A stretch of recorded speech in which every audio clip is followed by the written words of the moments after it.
Is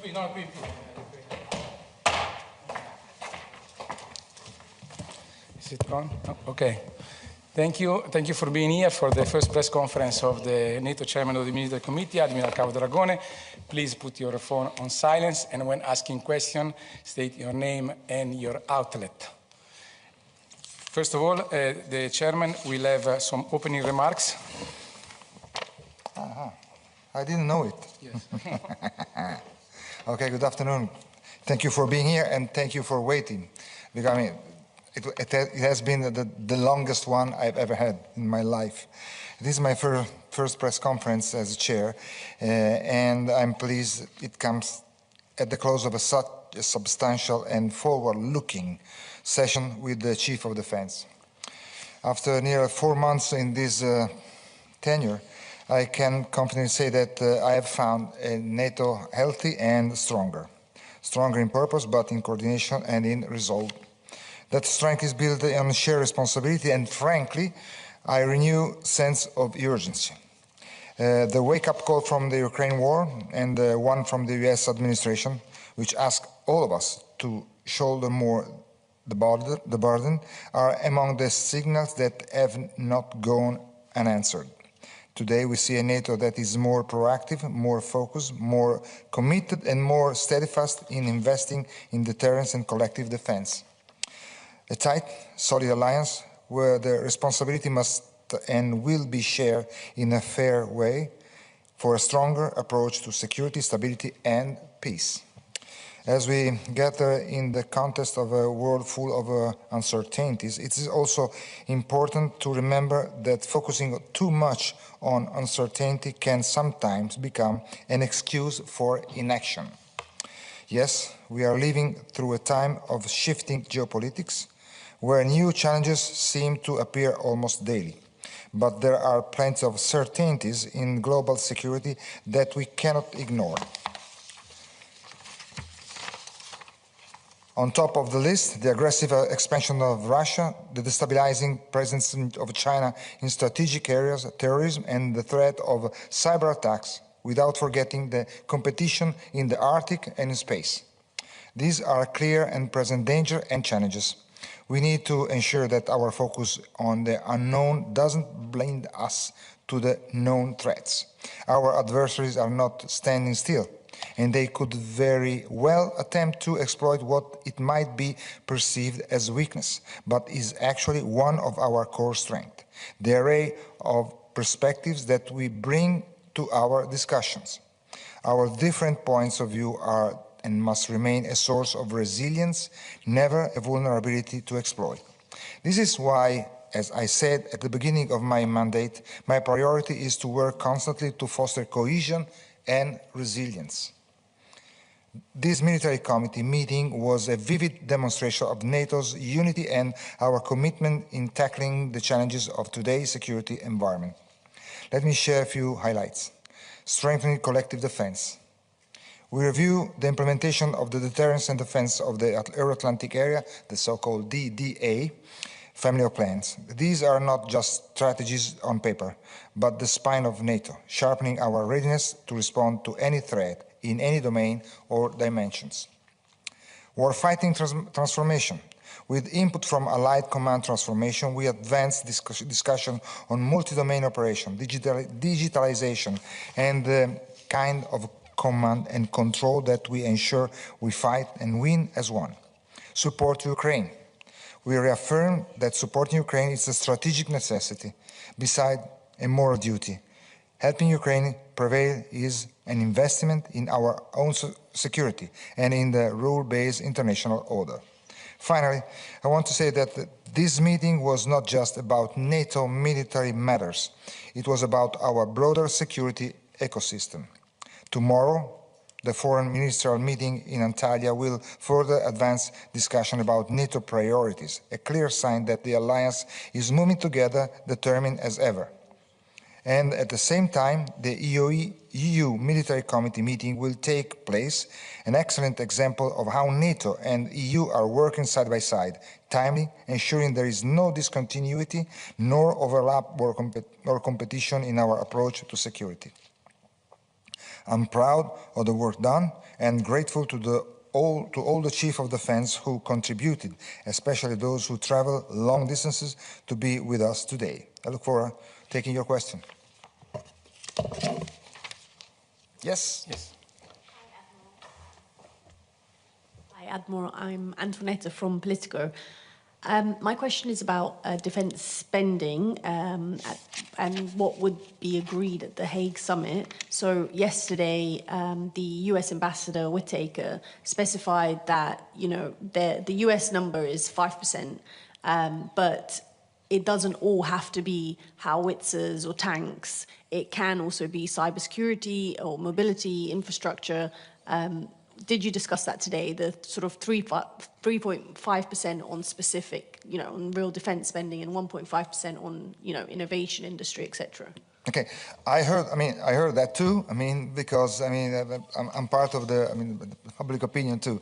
But we didn't talk about this today. As a matter of fact, just try to figure that. As military, we are what we call the end user. So, the approach is more generic. We define, what was the threat, what we are looking for. Then we draw and approve the plans. From the plans, we got what we need to fulfill and to make the plan executable. And then whatever we need, is what we expect to be provided to us. 5%, 3%, 2%, whatever. I just can't, speaking about number, we don't speak about number, but I just can tell you that something for sure, 2% is not enough for what we need, for what we, identify of what are the needs in terms of personnel and equipment to face the threat through plans and capability targets. So, what we are asking for is capabilities.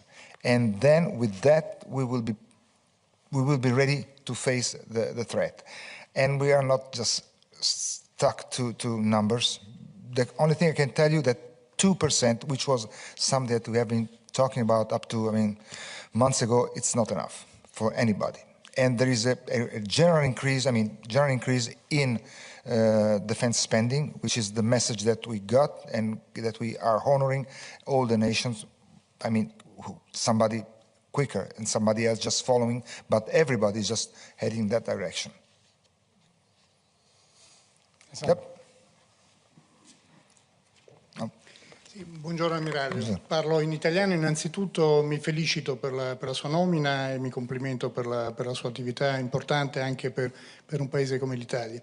Avrei due questioni. La prima, a livello di opinione pubblica si ha l'impressione che gli Stati Uniti vogliano disimpegnarsi in parte dalla NATO, quindi vorrei sapere qual è la sua posizione, la sua risposta a questo proposito. Poi dal punto di vista anche legato a questo eventuale un po' disimpegno o leggero ritiro degli Stati Uniti, c'è l'esigenza di costituire un pilastro europeo di difesa nell'ambito, se possibile, della NATO. Ecco, a livello militare penso che l'esperienza ci sia, non sia un grosso problema questo a realizzarlo. Mi chiedo se però a livello dell'industria lei vede, la volontà di fare dell'economia di scala sui sistemi d'arma e di fare un'industria europea, una politica di industria europea della difesa che sia effettiva e in termini anche accettabili. Grazie.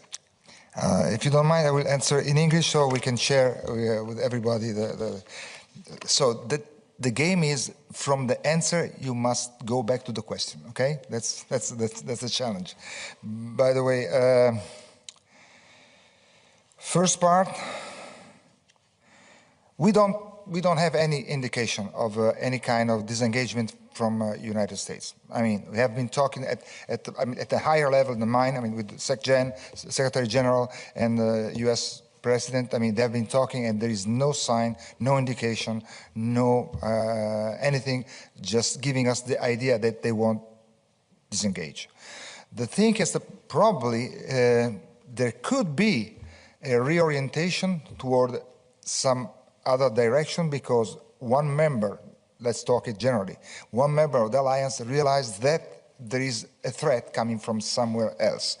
So it is normal for a mature and a strong alliance like we are, that this nation is going to face this kind of threat, reorienting some assets there, and totally with flexibility and totally normally, the alliance is just, I mean, readapting and just taking care of what could be eventually the gap left by the ally who is just looking in another direction or going to another direction. Also because, I mean, let's talk it clearly, Indo-Pacific, I mean, whatever it occurs there have some effect on our area of responsibility and vice versa, of course. So I'm expecting that if there could be this kind of reorientation, I mean, we will react and we will just rebalance everything, and we, I mean, the other nation will take charge and just cover and fill the gap that the one who's directing his energy somewhere else is doing for the benefit of the alliance too. This is one point.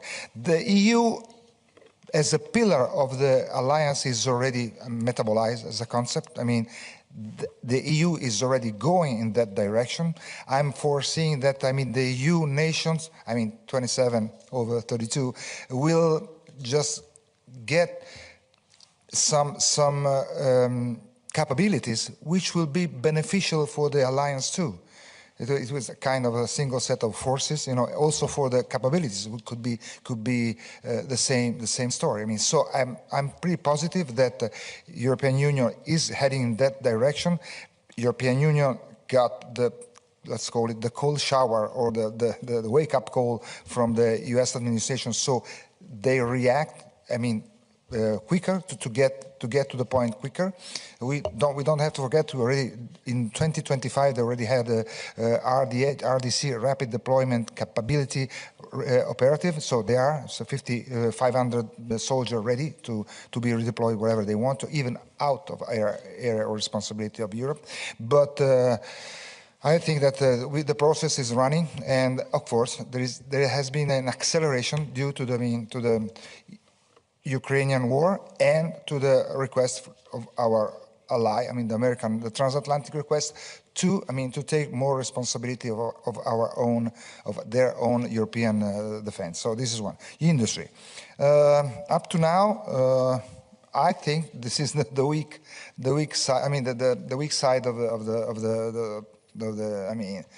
the situation. I mean, industry doesn't have already changed their mind, because I mean they should feel themselves and be active part of the defense from the whole of society. They are part of the society. So since this is a whole of society approach, I mean, I'm expecting that they change radically their way of seeing.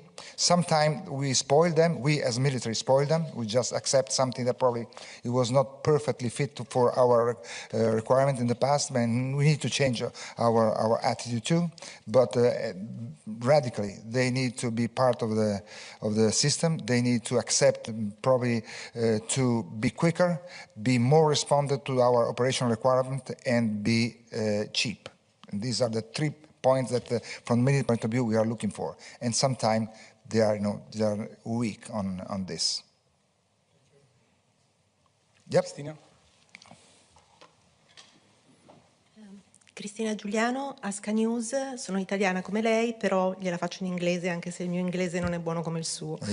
I'm asking you to resume, and these were the first months for you at NATO. So how do you see the future of our alliance? I can answer just watching the tendency that I saw during my first 3 months, because I started on January. The alliance is strong, is getting stronger and stronger, because as you saw, I mean, the latest event, I'm speaking the war in Ukraine, just got ourselves even tighter if we need it. The answer to the threat has been unique, There has been no difference in how we do react to, for example, to the aggression of Russia to Ukraine.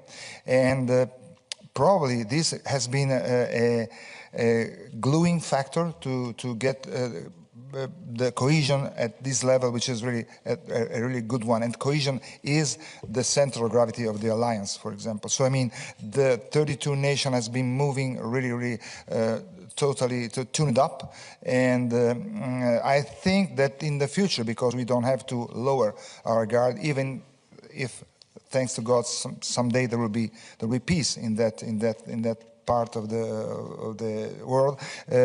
We don't have to lower our attention and our guard, because I mean there will be a lot of things to do, and just our responsibility is not just for today, but is for tomorrow, for the future generation. So we must be fit, ready, and we are working on that, and stay at that level, which means keep on working for the future. But I tell you what, the maturity and the strength and the will of the alliance is really strong. And I think that some way the war in Ukraine help us in getting to this, I mean, good mood. Yes, one more question. Yes, Antonio. We are tough. Okay, and the last Hi, one there. Yes. Admiral, it's me again. Hi. You mentioned the Arctic, and you mentioned space. So my question is, as chiefs of defense, did you discuss the situation with Trump's, US President Trump's desired acquisition of Greenland? Because Denmark, 2 days ago, decided that it will call a meeting on Arctic security with the northern countries. And also, did you discuss the Russian buildup of military along Finland's border? And if so, what does NATO think about that? That's what was not an issue discussed in this meeting. I can tell you whatever is my opinion on this. But I mean, the Arctic, high northern is very important for NATO. It's a theater, an operational theater, very important. I mean, there's just climate change, and also, I mean, just consider that NATO had the need to add a specific joint force command in Norfolk, which will be in charge of the Arctic region, and also of all the communication between the transatlantics. So I mean, coming from the Americas to the Europe and NATO area of responsibility. So Arctic is a very important theater of operation, and we pay a lot of attention to it. And as far as the nation, I mean, we are an alliance. In this alliance, 7 over 8 nations of the Arctic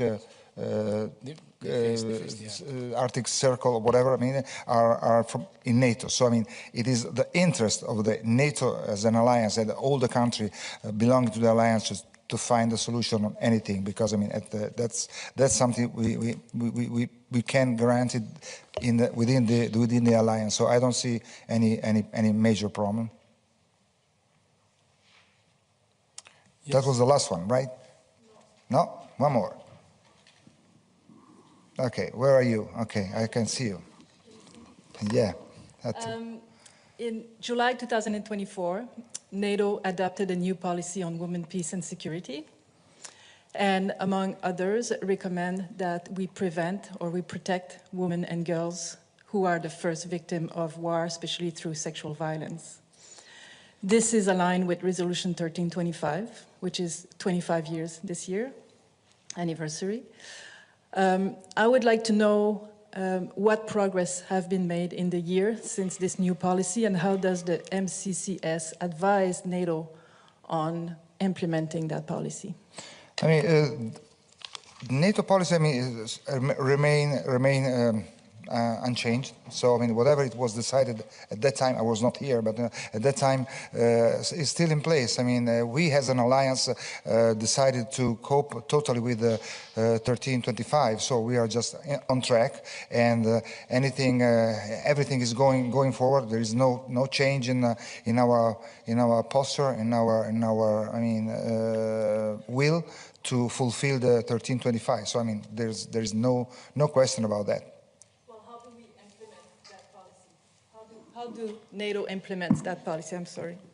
Well, I think we have an entity, an office who is following this issue, and they are just going forward on what it is supposed to be done. And I think that things are going smoothly, and I don't see any change on attitude, on any change of mind on that. So I just want to be sure that we will be complying with 1325 totally, as we decide to do on July 2024. Anything else? Okay. Thank you very much for attending the conference, and see you next time. Thank you very much. I'm sorry for the delay, but I'm a victim like you are.